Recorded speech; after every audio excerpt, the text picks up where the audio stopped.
Welcome to the Quick Story Series. We meet every Tuesday and learn something. We are pushing to help entrepreneurs start to grow and be sustainably successful. So this month we're talking about finances. Ironically, it's also the month that we file our taxes. So I think it's a good month to be talking about money. So karibuni sana, it is an amazing season to be here, to be alive, to be building businesses. And it is, I don't know, I'm just so excited about the times we're in. My name is Josubire Talitwala, and I'm the co-founder of the African MSME Collective, alongside the one and only original Jumu Koko. And our heart and our joy is to enable businesses, not just to start, but to start right and be intergenerational. So if you're building a business, and you think that you want to grow it until you can leave it for your children's children or you can sell it. Intergeneration doesn't have to be just your children. You can actually build, make it profitable and sell. This is a space for you. All right, so karibuni sana. We do this every Tuesday, 7 p.m. East African time, 6 p.m. SAST, and 5 p.m. East African time. So last week we left off with a reflection of going back into our businesses and looking at the last outreach activity, last marketing activity. Which one consumed the most money? What kind of return did it produce? What activity produced the best return? And all these. Is there anybody who would like to share with us their reflections from last week? Anybody? You looked at all your marketing activities and you have some insights, good blue insights from the marketing. I'd specifically be interested to hear whether any of us are spending based on habit rather than evidence. This is where I'm used to marketing. I have not looked at the evidence. Anybody who wants to share their story? If we actually did this, and I hope nobody got scared by the numbers they saw, because that's the flip side of it. You look at something, you're like, yeah,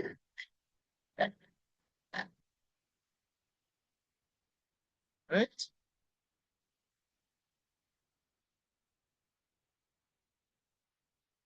Okay, so if you are thinking about it, please just drop it in the chat and look at it in a short bit. Today we're looking at Cashflow Confidential. And really what we're doing is we want to track our marketing ROI, but we'll also talk about a few other returns on investment as we go through this particular conversation. So remember, we're talking about money, and specifically we're working to ensure that all our marketing efforts generate income for us. So in this one, we want to understand whether our marketing activities and visibility efforts and visibility are actually valuable to what we're doing. And we'll be asking ourselves, how do you know if your marketing activities are generating value? We'll look at an ROI calculator, which will also help you think through how you track, because it will give you a system to run. And then we will really, at the end of this session, be able to evaluate, have we understood ROI and can we calculate it for ourselves? So ROI is not guessing whether something works. Remember, we are working to deliberately take the guesswork out of everything we do, right? We are moving to data-driven decisions. So ROI is not guesswork. It's not measuring activity without outcomes. It's not counting likes without understanding the impact. It's not assuming visibility automatically creates sales. And it is not waiting until money runs out before we evaluate effectiveness. In fact, we should be calculating our ROI potentially in advance, do a base calculation in advance, so that then we are able to make some estimates. What it is the process of measuring what your marketing, visibility, and customer engagement activities produce when relative to the cost, right? So we're looking at, we put out X number of shillings, we got Y engagement, Z sales, and A lasting impact. We want to be measuring tangibles. So what it helps us do as a business is to understand whether the work we're doing looking for visibility is actually giving you or creating meaningful movement. Sometimes we are publicizing stuff on a very specific forum and we're not gaining movement. Tuko pale tulikuwa jana. And what we want to do is ensure that we are growing as a business. Okay? So when we do something like this, what we want to ensure is that we answer these questions. Is this activity generating leads, producing customers, increasing revenue, strengthening awareness? And the biggest one is, should we even continue investing in this particular activity? I'll give an example. I'm at a conference and there are always vendors who make a point of every conference they carry items to sell. So today the last 2 days I've been at a conference and a conversation we had is that when you sell through a vendor, they pay you when they get the money. When you sell through a distributor, they pay you later. When you sell through a supermarket, your payment comes later. But when you vend at an event, that is cash in hand. And cash in hand is worth 2 birds in the bush. So that helped me understand why they particularly come. One of them actually said she has made everything she needs to run for the rest of the month. Well, most on some of her business, right? So then she's looked through this. Has it generated leads? Yes. Has it produced customers? Yes, because she sold. Has it increased revenue based on what she had at the end of last week to now? Yes. Has it strengthened awareness? Absolutely. And was it worth investing? Yes. So these are the things we must ask ourselves with every marketing conversation we do. But what are some core truths? Number one, we must define the result in advance before we spend. We must know, why are we doing this? What is our desired or expected result? And how will we know that it works? Which means what we're doing is we're setting our parameters in advance so that when we get there, we know what success looks like. We have a metric against which to measure our success. You see, effective businesses define success before the activity. We're not waiting to get there and say, oh, maybe the success was that we met people. No. If we're looking for multiple metrics, then we are able to say this is a metric for engagement, the metric for sales, like that. Because a target helps us measure. The absence of a target means measurement is impossible. So think about it. Every time you go to a meeting, every time you pay that 5,000 shillings to go for a conference, how will you ensure you make that 5,000 back? Because the ticket price you paid is the cost of marketing that you have to play. So if you're doing like an activation or an exhibition, maybe your target would be 50 leads, okay? If it's a networking event, maybe 5 partnership conversations. So you go in with a very clear mind about what it is you are looking for. If it's a social media campaign, you're looking at inquiries. Remember we said likes is a vanity metric. So what are the things you're looking for? If it's a referral program, you're looking to, of all the conversations you make, you want to convert 10 new customers. I'll give another example about today. I'm part of a trade organization, and so one of our measures of success for the conference was new signups. So I can gladly say that I sat in a room, I spoke with enough confidence that somebody asked me, are you part of a trade association? I said yes. What are your benefits? I explained to her, and then I passed her on to our admin. What am I doing there? We're meeting our KPIs because for the cost of what we're doing, they probably wanted to get at least 5 or 7 member inquiries so I can contribute to one. So that's what you're doing. Before you go out there, you're defining your result. Secondly, you must understand that not all return on investment or ROI is financial. Financial is the easiest one. It's the biggest one. It's the one we are most comfortable with and we think about the most. However, immediate sales are a good metric, but they are not the only metric. The value of an activity extends beyond direct revenue, even as direct revenue is a big one. So what could we be looking at? Financial ROI is revenue generated from the activity. Yeah, we're looking for money in the pocket. Excellent.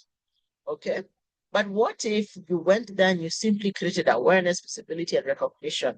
That's brand ROI. So let's say for those of us who are in service, we may not sell a service immediately, but 6 to 10 more people will be aware of our presence and what we do.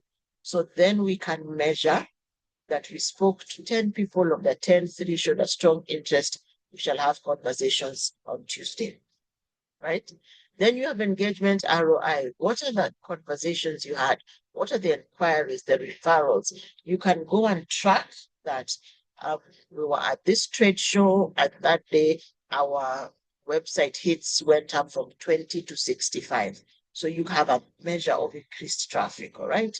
And then when you're interacting with your customers, that's another engagement ROI because they're telling you in real time. So, for instance, there's a friend of mine who she does dried fruit snacks. So, dried mango, plantain, dried pineapple, all those things.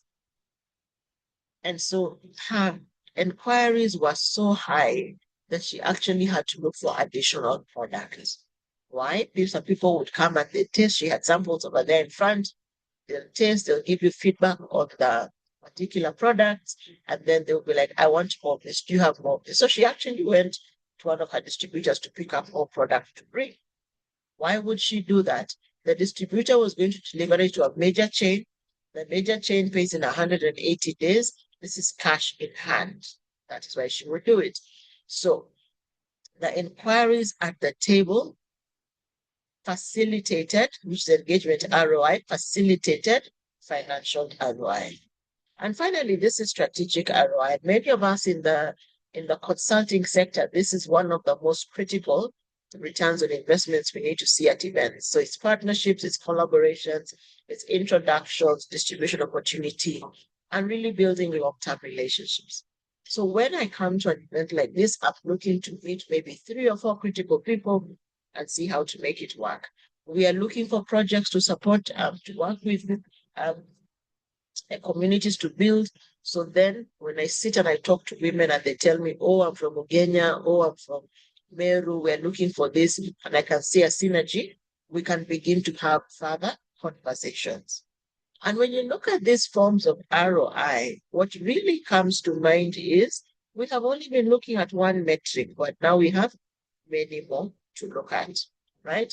So not all ROI is financial. Number 3 is we must track the right metrics. And the metric we're tracking is based on the ROI we are seeking. So if it is financial, then we're going to look at how many pieces we have sold. If it is brand, we're looking at how many more people know about us, and that could be measured in likes, in follows, in curious questions asked, and those who leave us their contacts. In engagement, it's how many people actually talk about what we do, like what we do, go and comment and refer. And then strategic, of course, is in the relationships. You see, not everything that matters can be counted, but not everything that can be counted matters. So we have to define very, very carefully what is important to us. So we must focus on the metrics or on the numbers that help us make better decisions. Remember, measurement and all the data points we keep talking about are to help us make better decisions. So we defined our clientele as women who have who have children with troubled skin. So our metric is how many women do we meet there who resonate with the fact that my baby has eczema, or I have psoriasis, or my skin is dry because that is troubled skin, right? Or my skin is too oily, that's also troubled skin. So you have to figure out what metric are tracking, and you must measure track the measure that shows you clearly what your outcomes are, right? So here are the different things we can look for. For visibility, we could be looking at reach, views, attendance, website traffic, because that's visibility. So let's say you run an ad and you're looking at visibility, your return on investment for your ad is the number of people it passed. But remember, we also said vanity metric, reach on digital could be, and views could be a vanity metric because they have just seen, but it's your fast line, all right? The other things we could track in terms of right metrics, if we're looking at conversions, we're looking at how many people signed up on that link, how many people left their contacts at your table, how many are your existing customers, who are the repeat customers. Now, if you're running a website, you're selling product and you have a website, you can easily see in your backend transactions who your consistent clients are. If it is from a shop where you're selling, you begin to realize you can look at your M-Pesa and or your mobile payment, and depending on, because you will see the name of the person, you're able to see how often people buy. That allows you to track conversion as well as financial, because when you're tracking mobile money payments, you're counting revenue, right? When it's engagement, you're looking at calls, inquiries, messages, comments on your feed, referrals. It's people taking the step to get in touch with you. Then, of course, financial metrics, we know revenue, profit, return on investment. When you're tracking the right metrics, then you know very quickly at the front end whether or not this thing you've done is profitable. The reality is, when we do things, some things are easy to change. We have said we'll go for this conference, we have committed 20K, so we must make a return of 20, and maybe by end of day 3 or day 2, you're like, hey, I don't need to quite work. That's difficult to course correct. But let's say you're running an ad online and it's a paid advert, you have committed certain kinds of money to it, and the back end metrics are telling you it is not one. There are no leads, no one is signing up, no one is clicking, you're getting the wrong audience. It is quick. The numbers will be help you to quickly course correct and select a better measure or a better angle of metric. So when you look at it like this, you realize that all these help us understand our cash flow, and our cash flow decides. Our cash flow decides what is working, and we spend more time on that thing. What is not working and why, and we spend less time there. And then that allows us to figure out what to stop, what to invest more in, what to work towards, what to walk away from. Because we have tracked all these, so many people are engaging, but we have 16 products, 3 are our best sellers.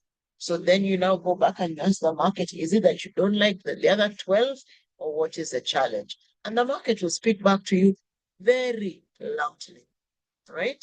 So you look at your cash flow based on the metrics you've been measuring, and that now facilitates rapid decision making. You see, every marketing activity should eventually answer the question, this question with a yes. And if it doesn't answer with a yes, then why not add what do we move to? Because our activities should be geared to generating visibility and income.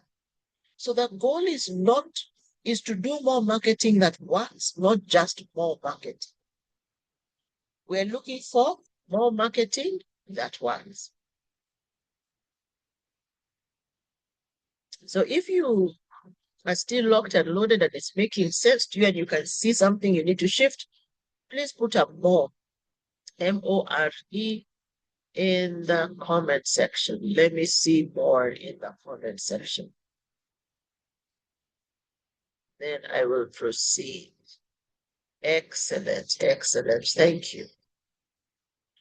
Thank you very much. All right. So remember, we said cash flow drives the decision because we are in business to make profit. And if we're doing things that we are already in a loss, that's a red flag. Now, we must make profit on every sale, or we should make profit on every sale, which means even in our pricing, which we did last week, you can go back and watch the video. We talked in very great detail about how to price. All right. So now, how do we establish our ROI? It's actually, I really enjoyed putting this together. We have a very simple formula we work. ROI is the benefit that you have received minus the cost of the investment divided by the investment times 100. Why? Because it needs to, y times 100, it needs to be a percentage, right? So the benefit is maybe you made a profit, you generated revenue, and then you remove the cost of production, the cost of building, the cost of putting this thing together, then divide it by the cost of investment times 100. We'll do examples. I know some of us are like, I don't like the examples coming up. All right. So let's look at the simple straight line formula.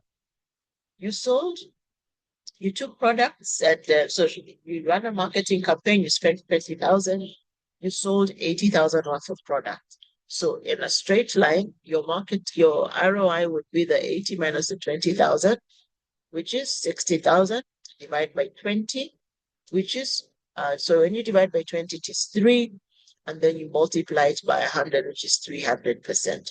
Very straight line. Now, who thinks that this is deceptively simple? If you think it's deceptively simple, put a DD in the chat. If you think it is deceptively simple, put a DD in the chat. Exactly. It is deceptively simple. Now, this is when you are purely doing your marketing return on investment. All right. You're trying to figure out how your marketing affected your profit. So that's just very straight, like it is related to one factor. The other return on investment I like to look up at is the revenue or the profit, the revenue return on investment. So you see, it measures the return generated from the marketing. So we spent, so this actually is the same one, sorry. Absolutely sorry. So it is used for comparing campaigns, evaluating visibility activities, and it answers the question, did this activity generate business? Straight line. Okay.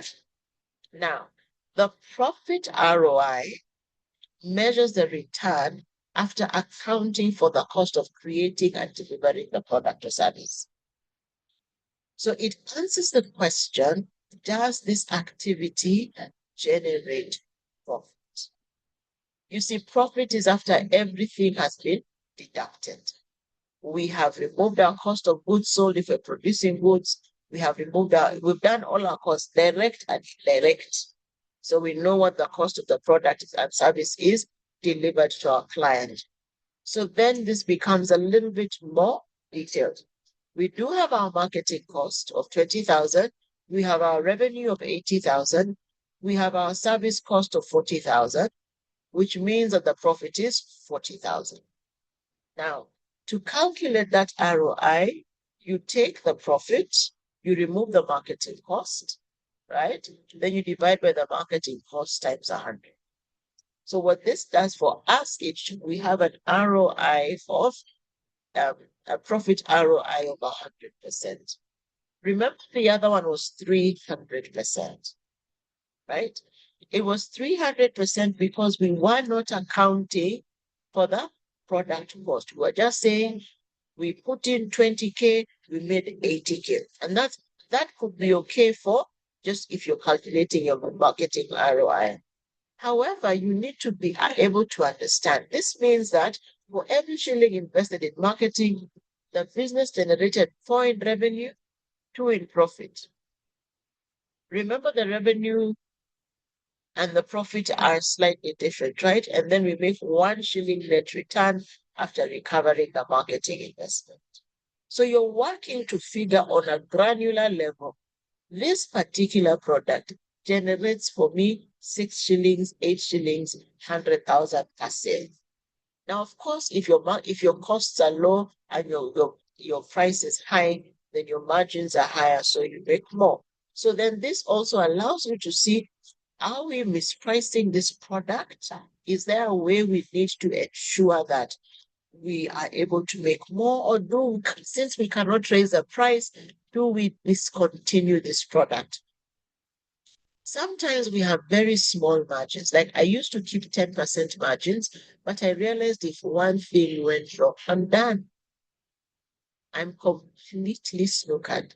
So I had to find other ways of raising my profit margin or increasing my price, right? So what ROI is helping you understand is whether we keep this stay on the market. You see, revenue ROI tells us whether the activity is generating business. Profit ROI, revenue ROI was just straight on it at the beginning. Profit ROI tells us whether the business was worth generating. We generated business, but was it worth generating? Did we make a good enough profit that we will be sustainable? So when you're looking at ROI, just look at straight line. Look at the return on investment from your marketing. Look at the return on investment from your strategic relationships. Look at the return on investment from your financial perspective. We paid, we built by this, we marketed by this, this is what we are left with. That allows you to have a broader view of your capacity as a business to be sustainable. There are things we do that are good for CSR, but how long are we going to do them? Some things we do for visibility, but how long are we going to do them? So then the overall is what's the return of profit of your business? It's really the broad umbrella that calculates all the ROIs we have been discussing here and looks at it from a business perspective. Is this business worth keeping alive? Because you're looking at the overall return a business receives. So your strategic ROI, what value are your strategic relationships bringing in? The engagement, is it good? Your profit, is it good? Your brand and awareness, is it good? And are your revenues good? The reality is the mind with which we build our businesses is the mind with which we grow our profit. And we rarely grow beyond our capacity as founders unless we get a team and a board who are brighter and faster than us. All right. So when you're looking at your business as a whole, that's where we calculate business ROI. We are saying that we want to be able to generate X. So how many strategic relationships do we want and what value do we want from them? Value could be in the form of access to different things, networks, contacts, training, facilitation. So you have to define all these segments and define the return you're looking for. Remember, we said begin with a desired return in mind. That's where we start. All right. So when you look at your business, can you begin to calculate your ROI? So I'm a consultant. I'm always going for people's meetings. Are those turning into speaking engagements, coaching contracts, collaborative projects, or is it just me showing up and giving them content online and there's nothing I get back? So somebody opened a door for you, you went for a conference you might otherwise not have been able to get into. What are they getting back by having you there? What value have you given back to them from the value you received? All right.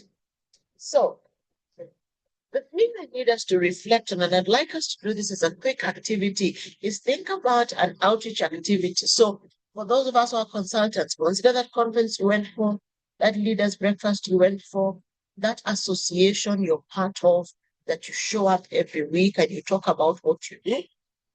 Think about it and the one that took the most off your desk.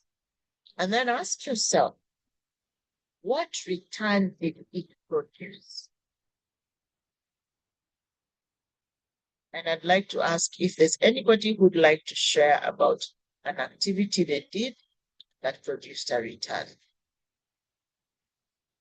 Anyone?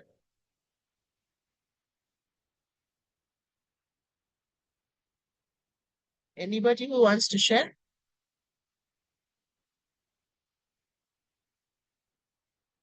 And you can pick any of those questions and share.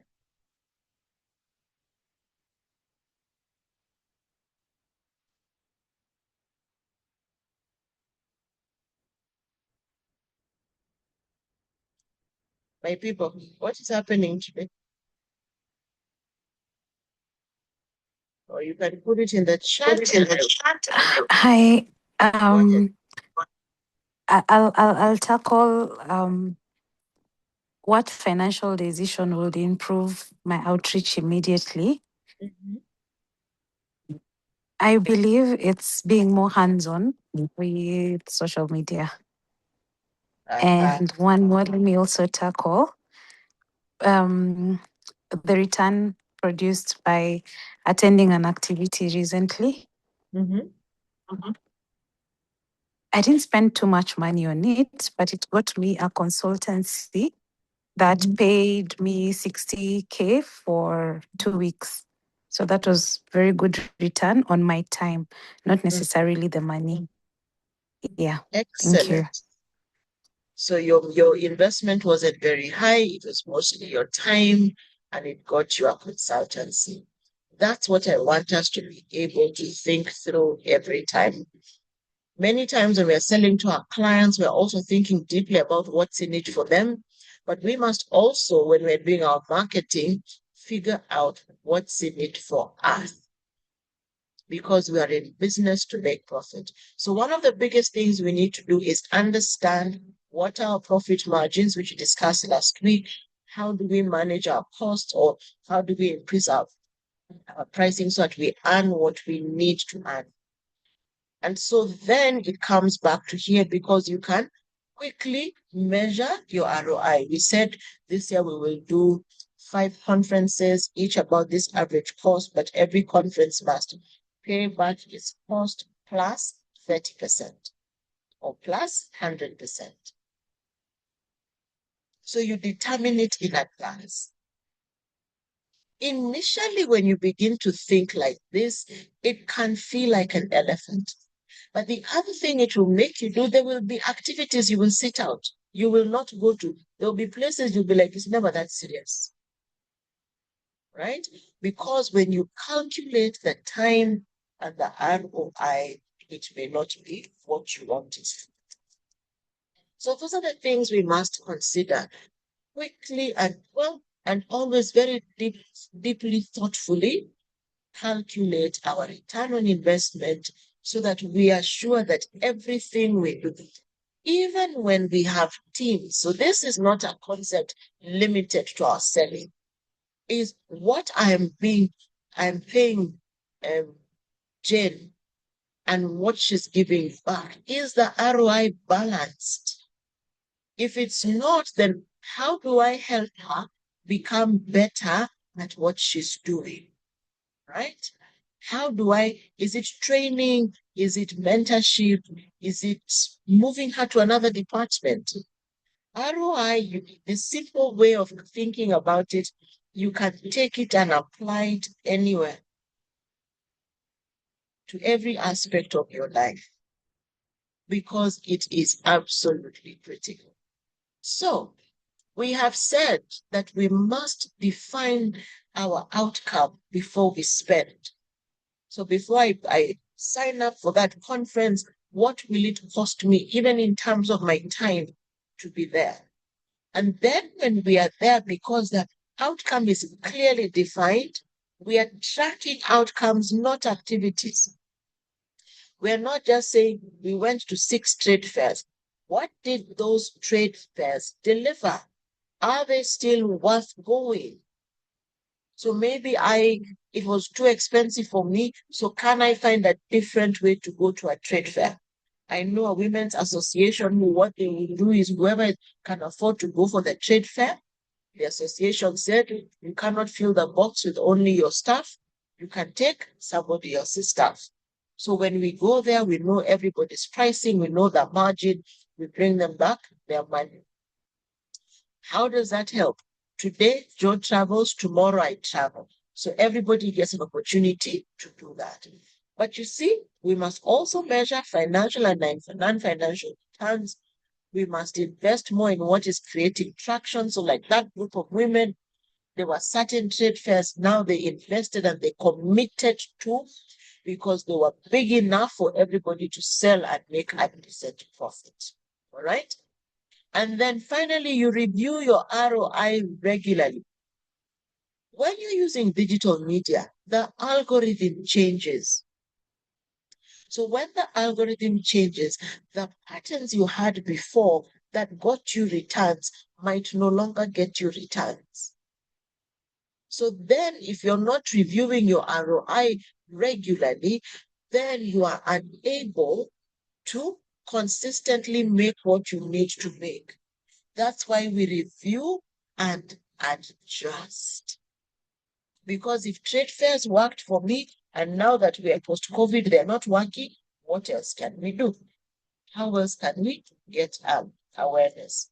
How else can people buy our product? How else can we find our tribe? So in conclusion, what we're saying is not everything that can be measured counts, and not everything that matters can be counted.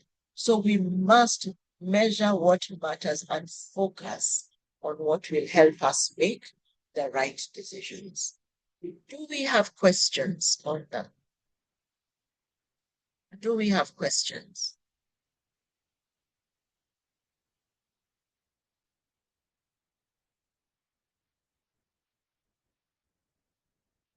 Hi, yes, I have a question. Hello, everyone.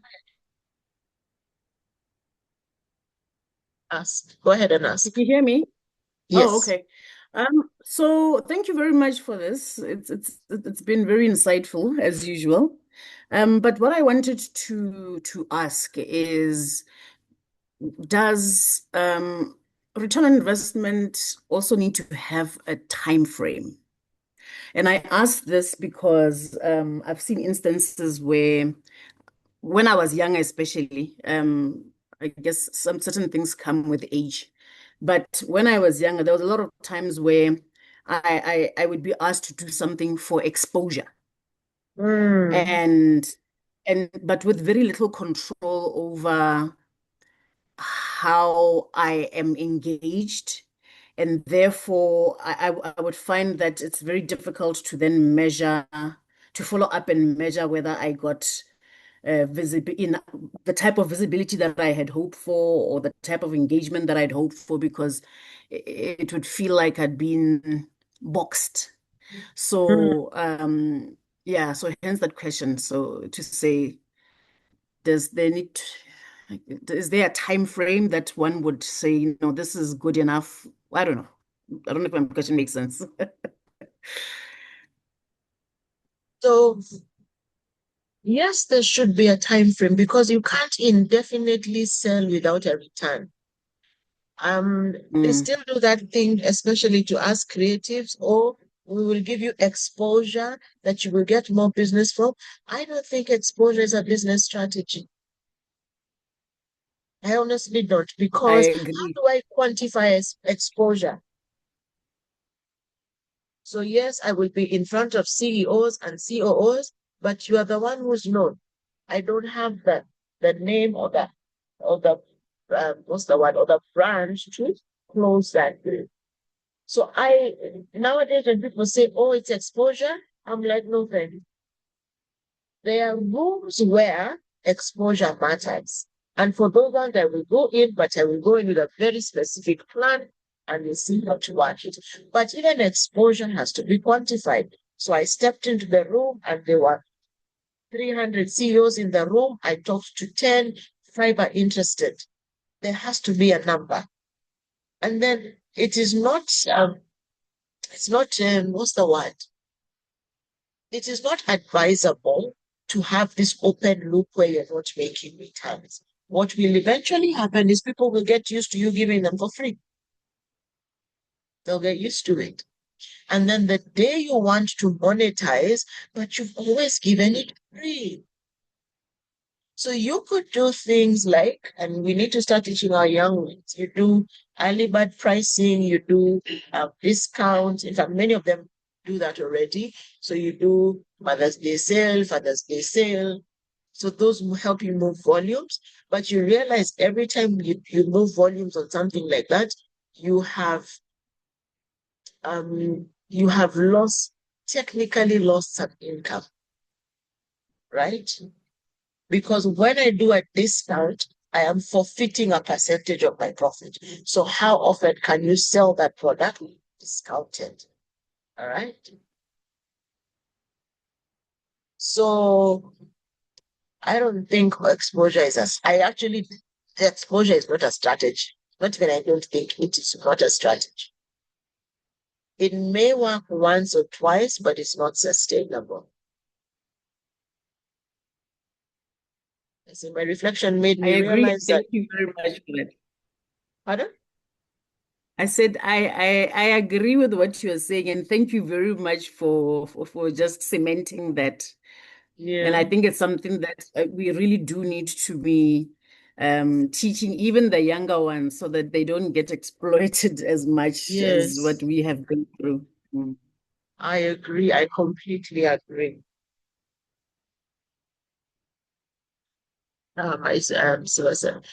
Sadly, my reflection made me realize that the investment I put in recently saw me put in a lot of time providing strategic direction and ultimately assisting in design. And I now realize this nagging feeling I have has been because I have not identified a return on investment. Wow. A big lesson for taking on future adventures. Absolutely. Absolutely. All right. So let me pass this to the one and only original Mokoko. Over to you, sir,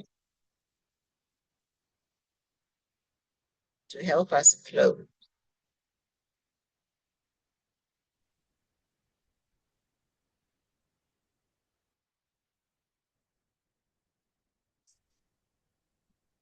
Hello.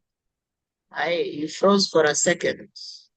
Yeah, my network is intermittent. You say that?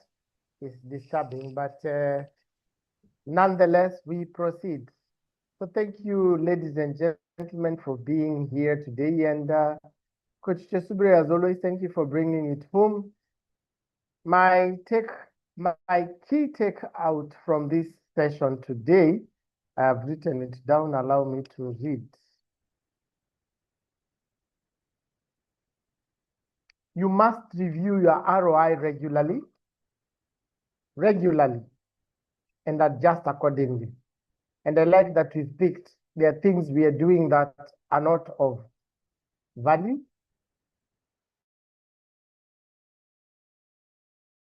We can get to invest more in what creates traction.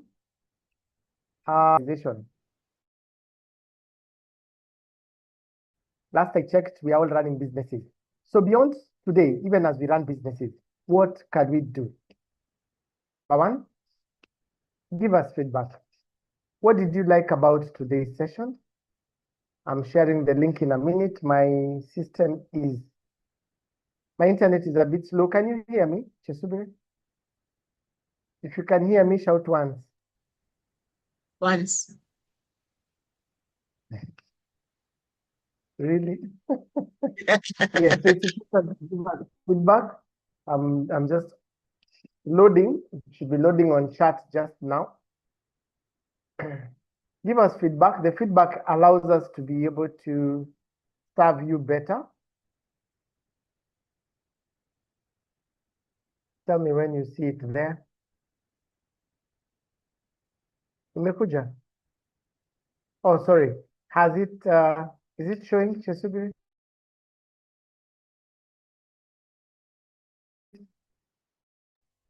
Not yet. Let me see how to assist.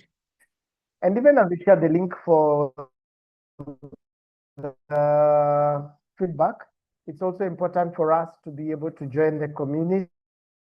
So the first link is for feedback. The second link is for community.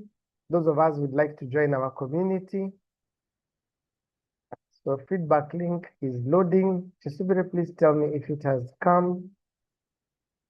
Can you see it? Chat.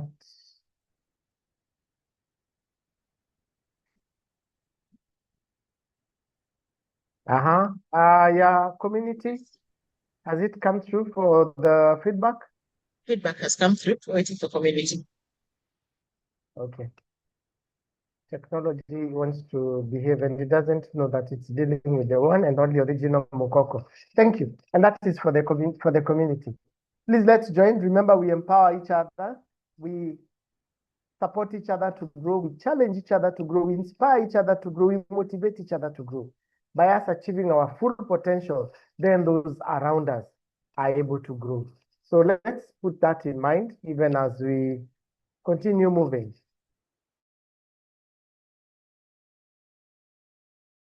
Evening, for even contributing to the conversations as we move. Our calendar of events for the next couple of weeks. Number one, we have the Traction Lab next week from 6 p.m.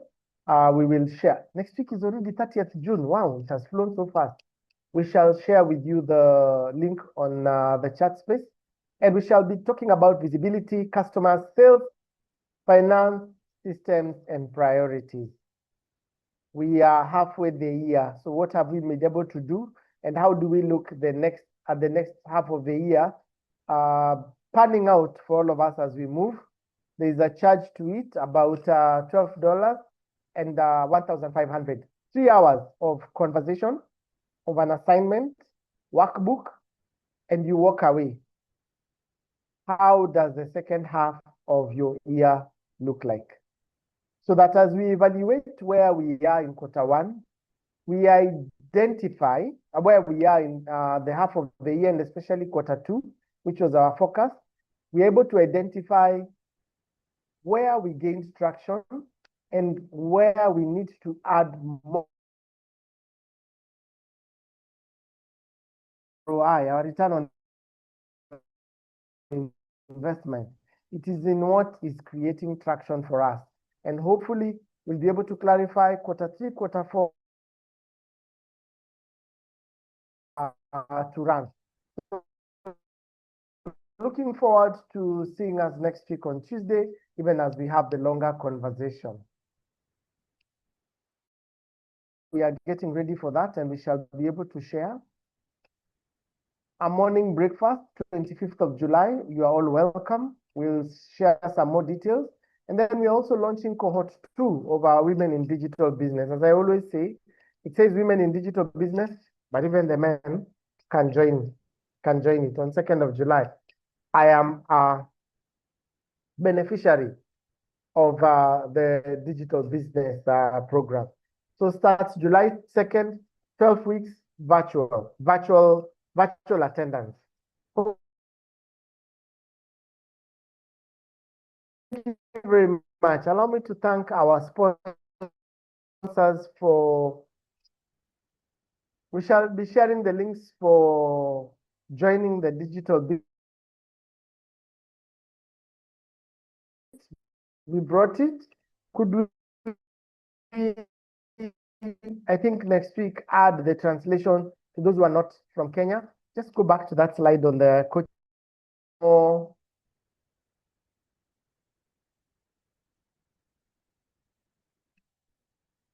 Okay, I can speak to this. No, the one for the coaching packages. Thank you. There. For those of us who would like to have some more conversations with us, one of session is about $40 for a 30 to 45 minute, possible 60-minute conversation, coaching conversation. For those of us who would like to do 6 sessions, pay upfront for 6 sessions, and Musingis for those who are starting out.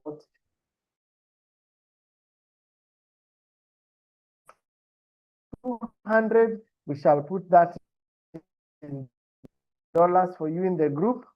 Then DIRA is for those who are there and you'd like to scale. 600, and then Hatu, you want to go beyond. Now you've grown. You're a big child. You want to eat up your customers there. Better Hatua 12 sessions at 50,400. We shall put the translations and the dollar equivalent as we share the conversation in the circle group.